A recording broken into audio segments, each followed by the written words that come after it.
Okay, I'm going to do a video on my outdoor coil doghouse here, so show you guys what's going on. If you ever used these extending ladders for scaffolding, I use bungee cords to hold them up, so secure them well so you don't have any issues with them slipping. Do a little bungee cord on that platform and then on the unit itself to hold it against whatever and support it from the bottom so you don't fall. Anyway, that's what I did. So this is my Coil doghouse. We finally got this moved, and this is the first part of it. So you take a look here. I wanted to have this off the ground so when I'm mowing, my outdoor coil doesn't get covered with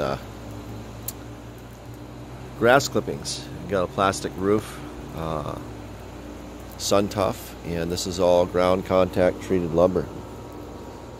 So kind of do a walk around here what's going on. Got hurricane ties everywhere. I'm using the original platform, and that's set on treated wood. Let's see how I did this. Take a look here. See.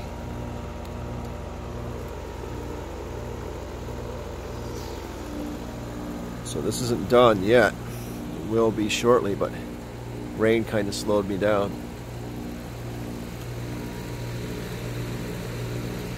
So I've got to get a cap on top. It's just going to get skirted from the coil top up about 3 feet. Keep this coil dry. And then in here I'm going to have a window screen. And then underneath, of course, I'm going to have window screen. So that's Armaflex that the unit's sitting on to quiet it down. You can see down in here.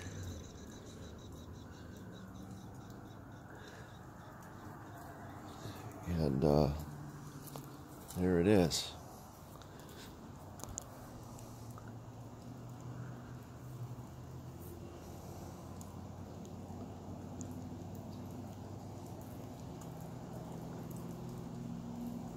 So I'll do a second video when I'm all done with this thing, but I just wanted to show you what it looks like before I button it up.